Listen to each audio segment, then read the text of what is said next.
Vamos a hablar en un sentido de la gratitud de un redimido, Vamos a notar la gran diferencia de la gratitud de un incrédulo que puede agradecer por cosas terrenales, ¿verdad? Gracias por la comida que me das, gracias por el techo, la ropa, la familia, la salud y demás cuestiones. Y está bien, el incrédulo debe agradecer a Dios por las cosas que tiene, porque Dios es la fuente de las cosas que tiene. Entonces, si nosotros hemos sido redimidos, nosotros deberíamos tener una clase de gratitud que es más elevada que la gratitud de un incrédulo. Y vamos a ver a Pablo en acción, verlo en qué situaciones y por qué motivos da él gracias. Solamente para recordarnos que la gratitud es primeramente una declaración de nuestra fe y confianza en el Señor. Es una declaración de confianza en Él. Y también la gratitud es una expresión de nuestra alabanza a Él. El creyente debe ser agradecido, ya nos decía Pablo. Michael lo leía hace un momento en Primera de Tesalonicenses, capítulo 5, versículo 17, que la voluntad de Dios es que nosotros demos gracias en todo. Vamos a mirar los motivos de la gratitud de Pablo y tomarlo como un ejemplo para nosotros. Un ejemplo de las cosas en las que debemos estar pendientes y conscientes para dar gracias a Dios. Vamos a mirar 3 pasajes hoy día. Ese es el sermón de hoy día. 3 pasajes. Podemos citar otros textos más. Por ejemplo, pudiéramos citar 2 de Corintios capítulo 2 versículo 14, pudiéramos citar 1 de Corintios 14, pudiéramos citar Romanos 6, 17 al 18, pero hoy día nos vamos a enfocar solo en 3 de estas ocasiones en las que Pablo da gracias. Cuando lea cada una, yo quiero invitarte a que juntos podamos mirarlo para que juntos podamos seguir el texto. El primer texto que vamos a mirar es en el libro de Romanos capítulo 7. Libro de Romanos capítulo 7. Vamos a leer primeramente 2 versículos. Un famoso pasaje, Pablo está describiendo su lucha con el pecado. Versículos 24 al 25. Dice la palabra de Dios, Romanos 7, 24 al 25.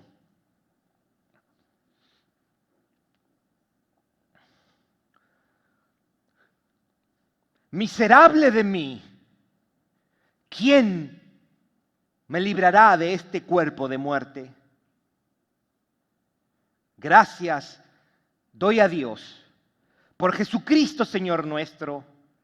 Así que yo mismo con la mente sirvo a la ley de Dios, mas con la carne a la ley del pecado.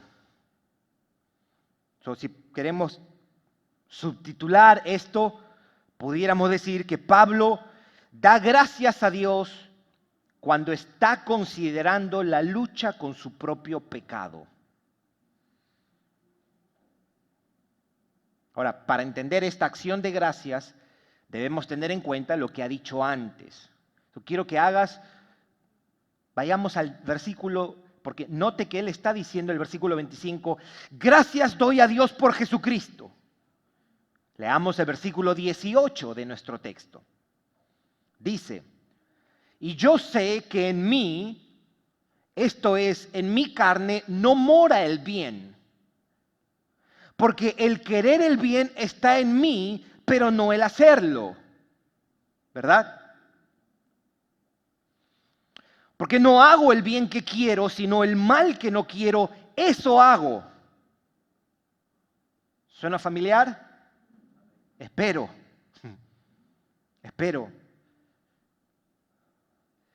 Versículo 20, y si hago lo que no quiero, ya no lo hago yo, sino el pecado que mora en mí. Versículo 21, Así que queriendo yo hacer el bien,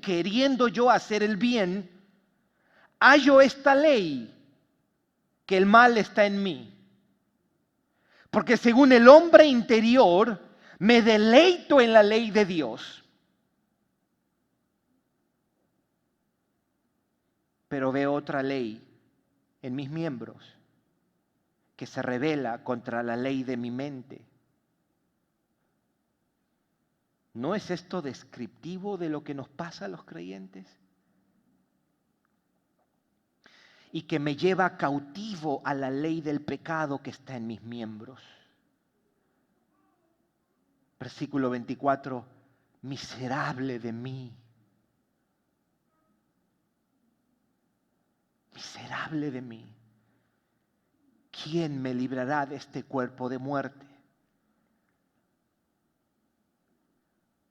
Yo le voy a dar gracias a Pablo cuando llegue al cielo por Romanos 7:24.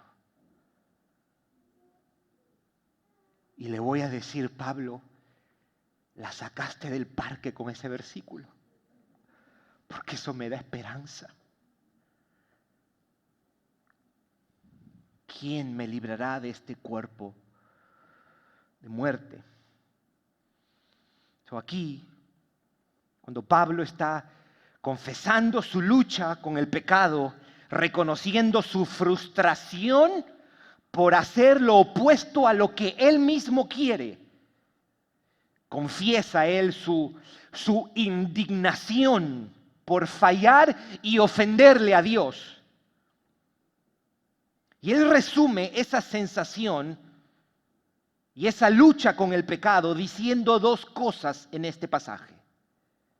Él dice cómo se siente y él dice qué es lo que anhela en ese versículo 24. ¿Cómo se siente? Miserable de mí. ¿Qué es lo que anhela? ¿Quién me puede librar de este cuerpo de muerte? Este versículo 24 es una mezcla de lo que Pablo siente y de su deseo en vista de que el pecado todavía permanece en él. Él siente una frustración, siente impotencia, siente vergüenza. Miserable de mí. Pero él también expresa su anhelo. ¿Cuál es su anhelo? Ser librado de este cuerpo de muerte para que su lucha con el pecado termine. Por eso es que él dice, ¿quién me puede librar de este cuerpo de muerte?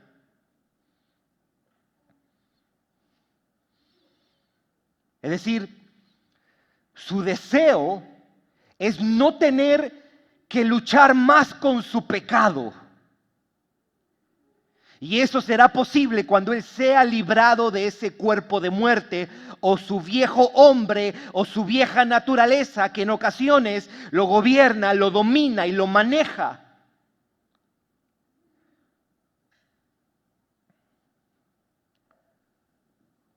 Yo doy gracias a Dios por Romanos 7:24.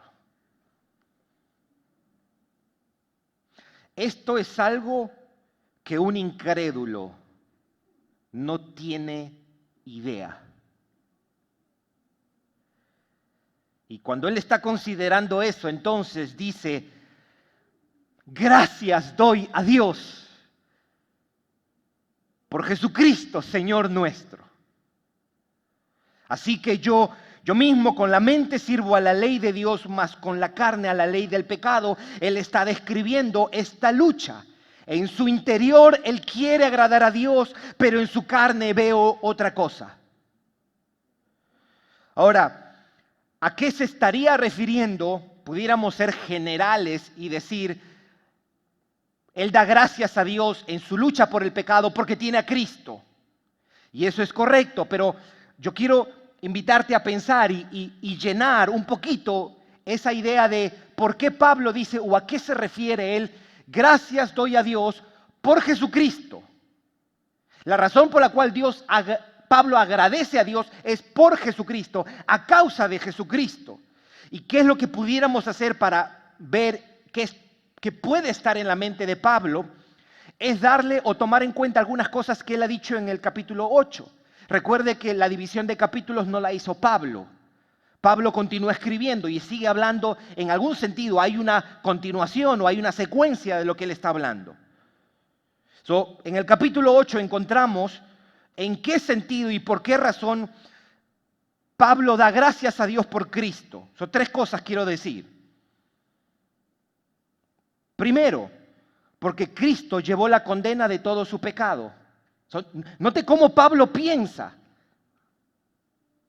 En Cristo Jesús dice, ninguna condenación hay pues para los que están en Cristo Jesús. Eso es versículo 1.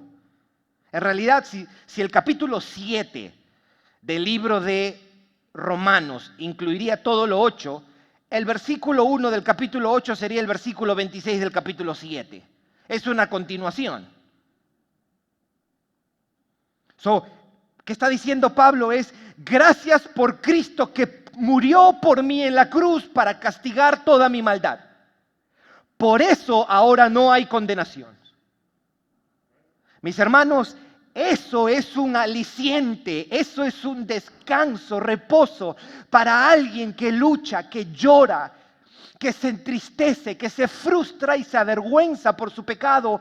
Recordar y saber que en Cristo Jesús no hay condenación. Pero aparte de eso, él dice, gracias a Dios por Cristo, porque por Cristo Él tiene el Espíritu que lo ayuda a resistir, a no ceder y a hacer morir las obras de la carne. Por eso es que Romanos 8:13 dice, si por el Espíritu hacéis morir las obras de la carne, viviréis. En otras palabras, todo cristiano tiene el Espíritu Santo para ayudarlo a morir a las obras de la carne. Es el Espíritu que te faculta, no es tu buena voluntad, no es tu impulso, no es tu carácter, no es tu personalidad. Es un milagro. Morir a una pasión pecaminosa es un milagro exclusivo de los redimidos. Gracias a Dios por Cristo, porque Él llevó mi condena y porque en Él tengo el Espíritu Santo que me ayuda a morir al pecado. En Él tengo el poder y la fuerza para no rendirme al pecado. Y tercero diría, gracias a Cristo porque Él es quien me librará finalmente de este cuerpo de muerte. ¿Cuándo? Cuando Él venga por mí y me glorifique, como dice en el versículo 21 del capítulo 8. En otras palabras, Pablo lo que quiere decir es, mi lucha con el pecado terminará cuando este cuerpo de muerte sea cambiado en un cuerpo glorificado.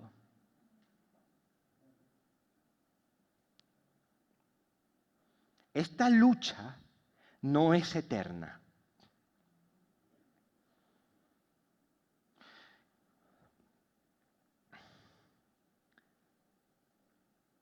Nosotros debemos mirar la muerte así, bajo esa lupa, con esa perspectiva. El día que uno de nosotros se va, lloremos sabiendo esto. El hermano tal, no fulanito, el hermano tal o la hermana tal, triste porque no va a estar, estamos tristes porque no va a estar, pero él ya no va a pelear más con el pecado. ¿No es glorioso eso, mis hermanos? ¿Cuánto hemos llorado nosotros, solamente para poner un ejemplo, este año? ¿Cuántas veces nos hemos frustrado este año? Nos hemos amargado este año. Nos hemos decepcionado este año con otros y con nosotros. ¿Cuánto hemos llorado? ¿Cuánto hemos lamentado? ¿Cuánto hemos dicho? ¿Hasta cuándo, oh Señor, ya no puedo?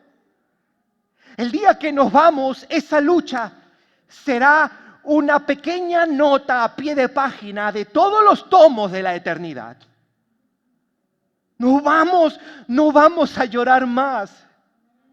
Si usted dice, oye, pero yo tengo un problema con la ira y esta ira me consume, esta ira me toma, me gobierna, toma posesión de mí, me arrastra. El día que te vayas eso se termina, mi hermano, mi hermana. Oh, soy una persona que lucha con la lujuria y me duele, me humilla. El día que tú partes de este lugar, tú nunca más lucharás con la lujuria. Tendrás un cuerpo glorificado que anhela solo glorificar a Dios. Por eso Pablo dice, gracias doy a Dios por Jesucristo, Señor nuestro. Cristo es la única esperanza para su batalla contra el pecado. Y agradece a Dios por Cristo, por todo lo que Cristo ha hecho, por todo lo que Cristo le ha dado, por todo lo que Cristo es para él.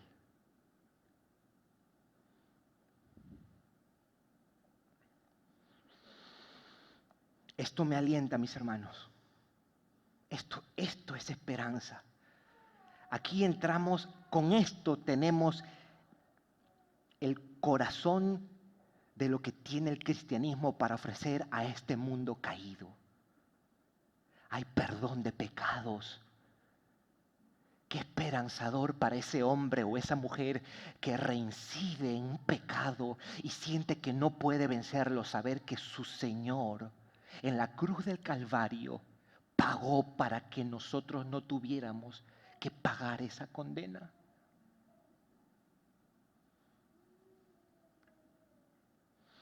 Dos, vayamos a Colosenses capítulo 1. Colosenses capítulo 1.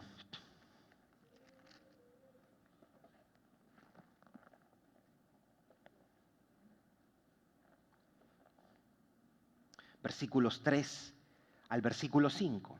Colosenses capítulo 3, versículos 3 al versículo 5. ¿Lo tiene? Dice, siempre orando por vosotros, damos gracias a Dios, Padre de nuestro Señor Jesucristo, habiendo oído de vuestra fe en Cristo Jesús y del amor que tenéis a todos los santos a causa de la esperanza que os está guardada en los cielos, del cual ya habéis oído por la palabra verdadera del Evangelio. ¿Qué tenemos aquí para decirlo en una breve línea? Pablo da gracias a Dios porque otros creyentes han permanecido y han crecido en su fe. Note que él no está dando gracias porque él ha permanecido. Está dando gracias porque los creyentes en Colosas han permanecido y crecido en su fe.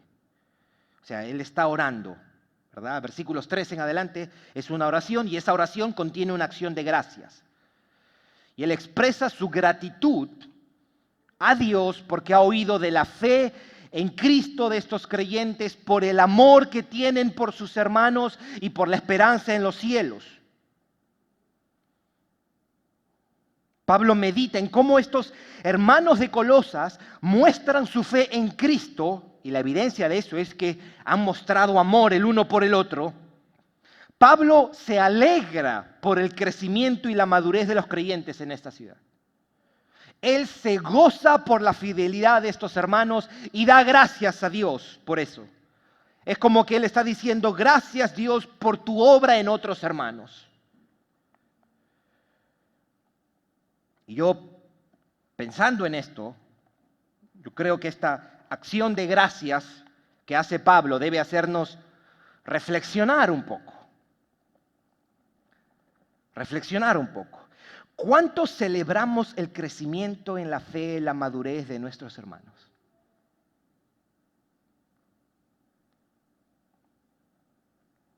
Cuánta gratitud mostramos hacia Dios cuando miramos otros creyentes que se levantan, que crecen y perseveran.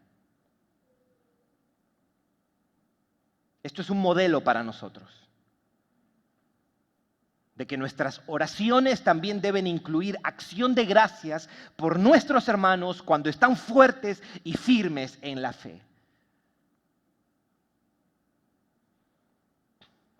Seamos mezquinos a la hora de criticar y señalar los pecados de otros y seamos generosos en hablar de la obra de Dios en sus vidas y sus progresos en la fe.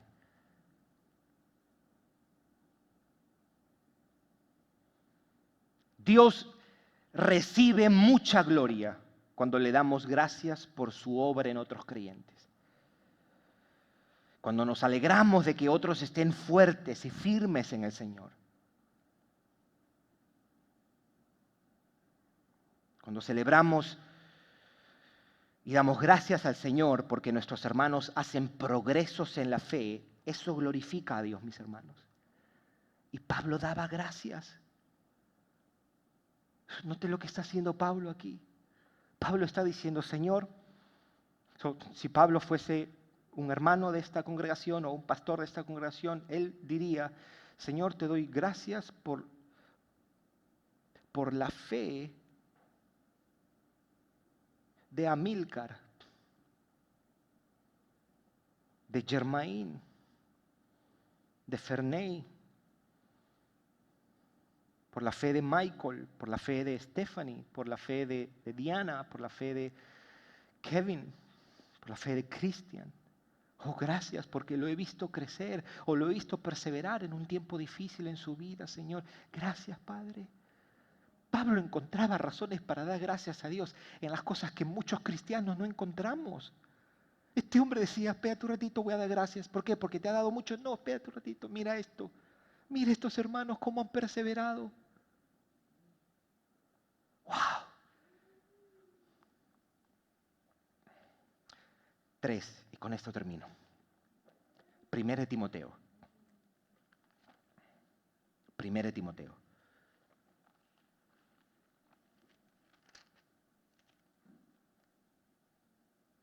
Capítulo 1. 1 Timoteo, capítulo 1.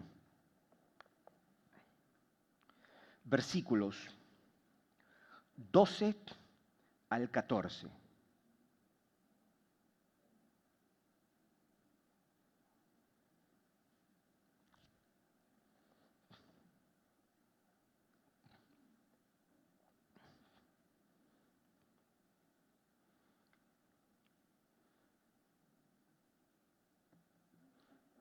¿Sí? ¿Lo tiene? Versículos 12 al 14 dice, doy gracias, aquí está, dando gracias, al que me fortaleció. A Cristo Jesús, nuestro Señor, porque me tuvo por fiel, poniéndome en el ministerio o en el servicio. Versículo 13, esto es espectacular. Habiendo yo sido antes blasfemo, perseguidor e injuriador, mas fui recibido a misericordia,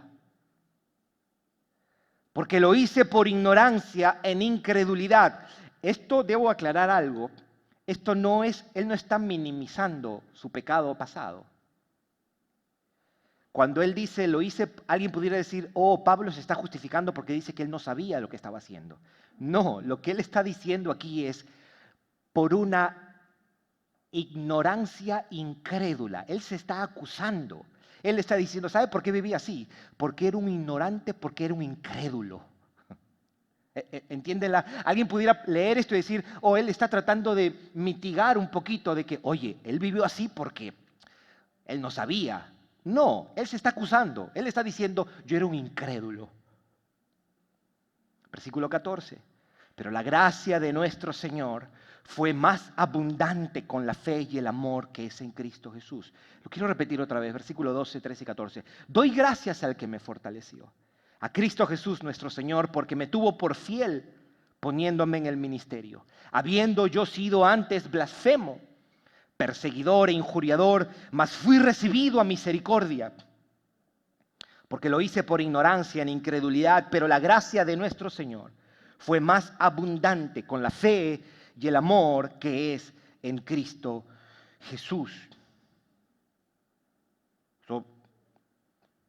Para subtitular esto pudiéramos decir, Pablo da gracias a Dios porque el Señor le ha dado el privilegio de servirle. Aquí Pablo menciona dos cosas, o por lo menos dos cosas, para nuestros propósitos. Él menciona la misericordia que tuvo Dios con él para salvarlo, por eso él dice, fui recibido a misericordia. Pero también él menciona la misericordia que Dios tuvo con él para ponerlo a servir. Por eso él dice, poniéndome en el ministerio. Ahora bien, esta misericordia se hace más evidente y él la aprecia más porque él la contrasta con su maldad, su impiedad y su odio hacia la iglesia. Él contrasta lo que Dios ha hecho y lo que él era. Pablo dice que antes había sido blasfemo, había sido un perseguidor de la iglesia y un injuriador.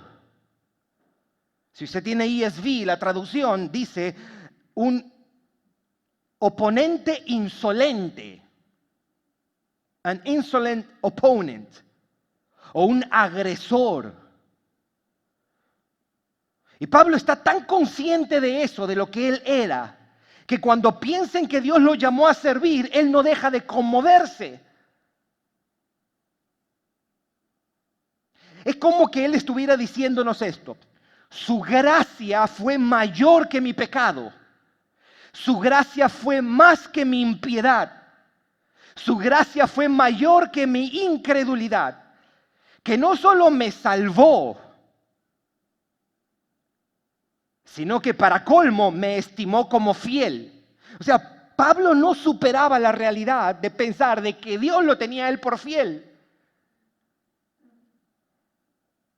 Que Dios me tenga a mí por fiel. Pablo se deslumbraba por esas cosas.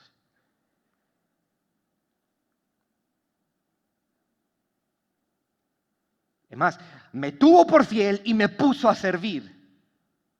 Siendo un gran pecador, Dios me tiene como un fiel servidor.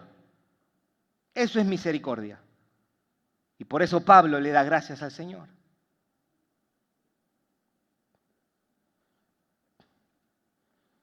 Él da gracias porque Dios lo puso a servir a pesar de lo que Pablo era. Gracias por darme la oportunidad de servir. Habiendo sido un gran pecador, Dios me salvó. Y no solo me salvó, sino que luego me tuvo por fiel, me puso a servir, y como si eso fuese poco, me fortaleció. Me dio la capacidad, la fuerza, el poder para servir. ¡Cuánta misericordia! Y Pablo no le queda otra cosa de empezar esto diciendo, doy gracias al que me fortaleció. ¿No es esto motivador e inspirador, mis hermanos? A mirar nuestra vida.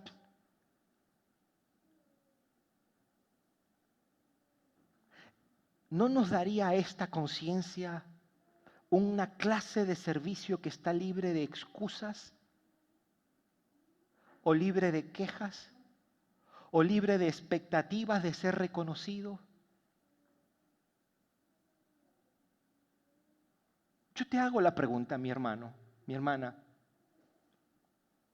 ¿Su gracia no es suficiente motivo para servirle? ¿No nos ha tratado Dios con tanta misericordia? Aquí cada uno puede decir, mira, si yo te contara lo que yo era, Es más, lo que yo pensaba, lo que yo anhelaba. Un hermano me decía, yo haciendo los cálculos, si Cristo no me hubiese salvado, hubiese sido un desastre.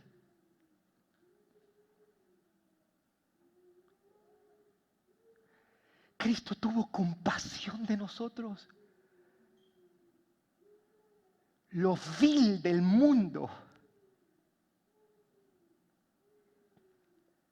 Por eso, cuando Jesús hablaba con los fariseos, Él les decía, los sanos no tienen necesidad de médico. ¿Se acuerda? Sino los enfermos. No he venido a llamar a justos, sino a pecadores al arrepentimiento. ¿Qué estaba tratando de enseñarle Jesús a ellos? Porque fácil uno de ellos, ok, claro, predícale a ellos. Ellos necesitan.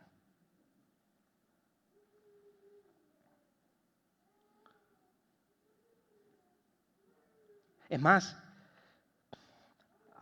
ayer hablando con Rodolfo, él me contaba un libro que está leyendo de Charles Spurgeon. Y Charles Spurgeon decía algo muy similar a lo que decía John Owen, respecto al pecado que hay en nosotros. Él decía, en el corazón de todo santo, palabras más, palabras menos, hay suficiente maldad para crear otro diablo, decía él. En cada uno de nosotros. ¿Ok? Cuando algún pecador, algún nacido de nuevo, hace algo feo, en un sentido nos debería dar tristeza, pero no nos debería en un sentido sorprendernos. Y John Owen le llamaba a eso los residuos del pecado. Imagínense, con los residuos del pecado somos capaces de hacer monumentos de pecado. Que nunca superemos el trauma de la gracia con que Dios nos ha tratado. Que nunca superes, que nunca nos dejemos de conmover, de deslumbrar, de asombrarnos de quiénes somos nosotros y cuánta misericordia Él ha tenido para redimirnos. En el momento, mis hermanos, que comenzamos a quejarnos, es un síntoma de que nos hemos desviado del camino y no tenemos en alto el gran evangelio que nos ha redimido. Tú vas a ir al cielo si estás en Cristo y tú vas a pasar la eternidad con tu Creador. No va a haber lágrimas, no va a haber tristeza, no va a haber cansancio, no va a haber fatiga, no va a haber incomodidad, no va a haber vergüenza, no va a haber pobreza, no va a haber malos entendidos, no va a haber divorcios, no va a haber angustia, no va a haber nada de eso. Vamos a estar con aquel que nos creó y nos redimió desde antes de la fundación del mundo y lo vamos a ver, y Cristo Jesús va a ser el foco de nuestra atención, de nuestro deleite, de nuestra adoración. ¡Wow! Nosotros deberíamos ser las personas más humildes que hay sobre la tierra. No es cierto, mis hermanos. No deberíamos ser las personas más alegres que hay sobre esta tierra. Las personas más generosas, las personas que sirven. Qué tristeza pedir, y esto es para nosotros, qué tristeza pedir, mis hermanos, queremos que alguien abra su casa si alguien está dispuesto para invitar a alguien. 2 casitas nomás se abrieron.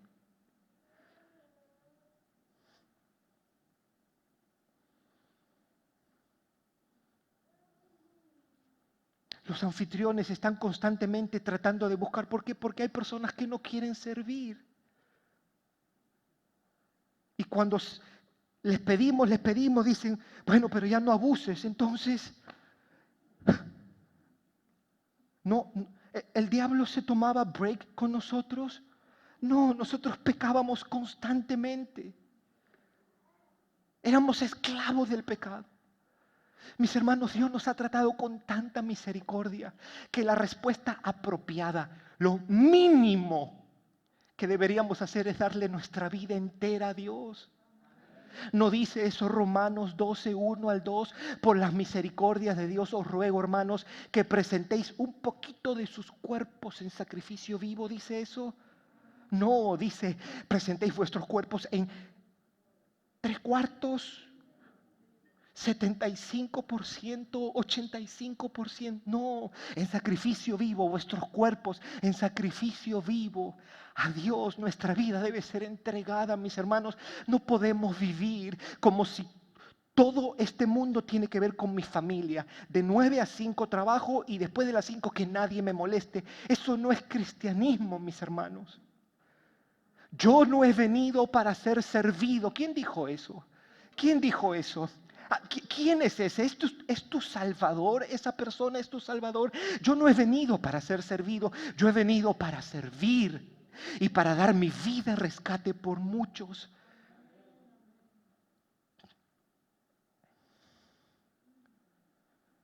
Cristo es tu recompensa. ¿Qué mayor motivación? Cristo es tu recompensa. Vale la pena gastar tu vida por Jesucristo. Vale la pena consumirte. Vale la pena, mi hermano, mi hermana, enfermarse por ir a ayudar a alguien. Vale la pena. Porque si Jesús hubiese pensado como muchos cristianos hoy día piensan, hubiese dicho, pero esa gente es riesgoso eso. Él no hubiese venido a vivir y a morir. Él se postergó. Él se dio, se entregó. No para ser reconocido. Él se entregó por amor a pecadores. ¿No debería estar nuestra vida gastada en esto? ¿No decía Pablo a los Corintios? Yo no solamente voy a gastar de lo mío. Él decía, yo mismo me voy a gastar por su bien.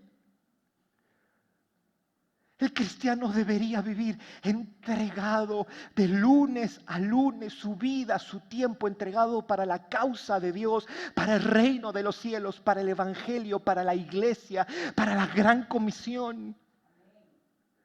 Oh, mis hermanos, que miremos en la gratitud de Pablo una inspiración y una motivación y confrontación seguramente también. ¿Cómo no vamos a servir al Dios que nos creó? ¿Cómo le vamos a dar por pedacitos? ¿Por qué? ¿Por qué si antes nosotros íbamos camino al infierno? Estábamos perdidos. ¿Se acuerda? Estábamos perdidos. Le contaba a los jóvenes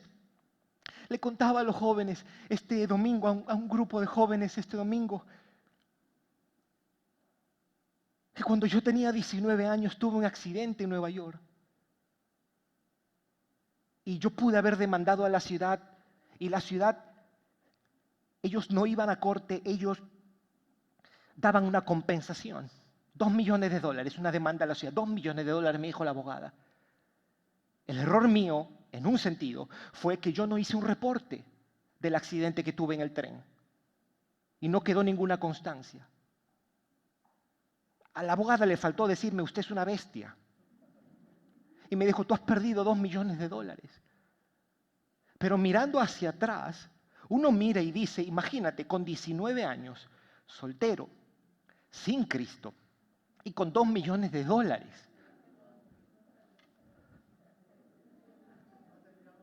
Hoy miro atrás y digo, Señor, gracias, gracias, gracias. Yo estaba muerto en mis delitos y pecados. Tú también, ¿verdad? Tú amabas la impiedad, ¿verdad? Tú estabas ciego, ¿verdad? ¿Y por qué somos tan arrogantes? ¿Por qué somos tan mezquinos? ¿Por qué? Él merece toda nuestra devoción.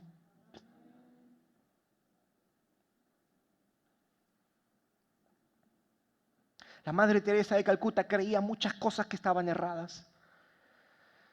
Pero había cosas que ella creía bien, como por ejemplo su vida estaba entregada al Señor. Cuando ella cumplió aproximadamente 85 años de edad, ella dijo, no puedo más. Y presentó su renuncia a la gran organización que Dios le permitió levantar.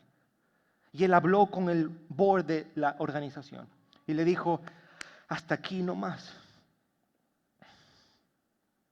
Renuncia. El board se reúne y dicen, no podemos aceptar su renuncia. Una anciana, 85 años. Y la llaman otra vez. Y le dicen, hey, no es una opción. Y ella dijo, entonces esa es la voluntad de Dios. Y siguió sirviendo 9 años más.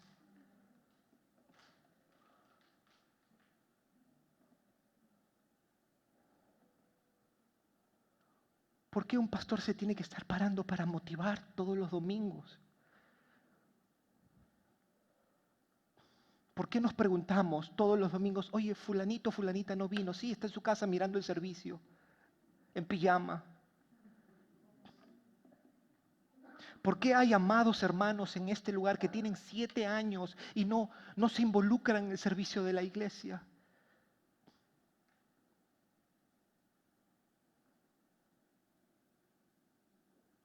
Yo creo que usted cree lo mismo que Pablo, yo también. Dios es digno de que nosotros nos gastemos para Él. ¿Vas a dar tu vida a una carrera? ¿A una carrera le vas a dar tu vida? ¿A un deporte le vas a dar tu vida? Maradona se fue solo con 60 añitos. ¿Qué pasó así? Si él no se arrepintió, él se ha perdido por la eternidad. ¿A qué le vamos a dar nuestra vida?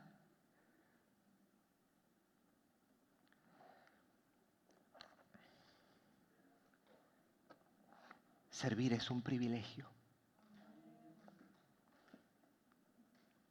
Y podemos dar gracias a Dios por eso.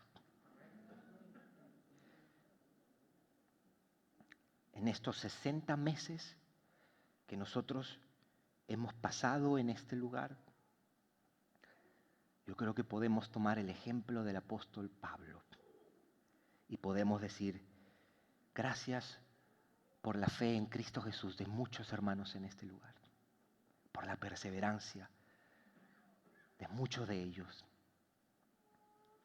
Gracias porque han habido varios y varias hermanas que han dado evidencias de madurez, de fe en Cristo, de crecimiento, de piedad, de fidelidad al Señor. Y podemos dar gracias por eso. Que el Señor nos encuentre sirviendo, mis hermanos. Que el Señor nos encuentre sirviendo. Y sin quejarnos, sino diciéndole gracias, porque antes yo era un pecador, un borracho, un fornicario, un ladrón, un vanidoso, una vanidosa, un mentiroso, un adúltero, una adúltera, un adicto a los vicios,